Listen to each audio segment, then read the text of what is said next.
नमस्कार, तिचा जागर न्यूजमध्ये आपलं स्वागत। राष्ट्रवादी काँग्रेसने राज्यसभेच्या उमेदवारीवरून मोठा धक्कातंत्र खेळत अखेर राजेंद्र जैन यांच्या नावाची घोषणा केली आहे। सुनेत्रा पवार यांच्या रिक्त झालेल्या जागेसाठी मंत्री छगन भुजबळ किंवा नवनीत राणा यांची चर्चा असताना पक्षाने अचानक राजेंद्र जैन यांच्यावर विश्वास दाखवल्याने राजकीय वर्तुळात मोठी खळबळ उडाली आहे। राष्ट्रवादी काँग्रेसचे प्रदेशाध्यक्ष सुनील तटकरे यांनी अधिकृत घोषणा करत या चर्चांना पूर्णविराम दिला। राज्यसभेच्या उमेदवारीवर निर्णय घेण्यापूर्वी राष्ट्रवादी काँग्रेसच्या कोअर कमिटीची महत्त्वाची बैठक पार पडली।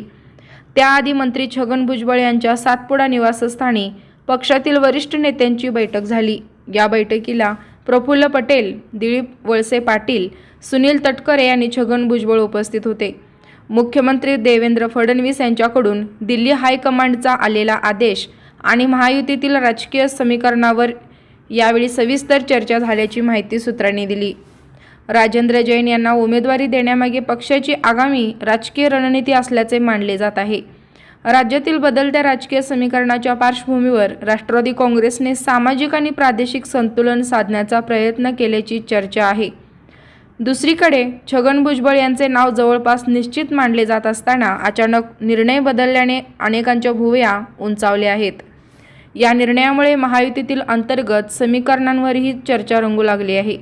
विशेषतः नवनीत राणा आणि छगन भुजबळ यांच्या नावाची चर्चा सुरू असताना पक्षाने वेगळाच पर्याय निवडल्याने पुढील राजकीय घडामोडींना वेग आणण्याची शक्यता व्यक्त केली जात आहे।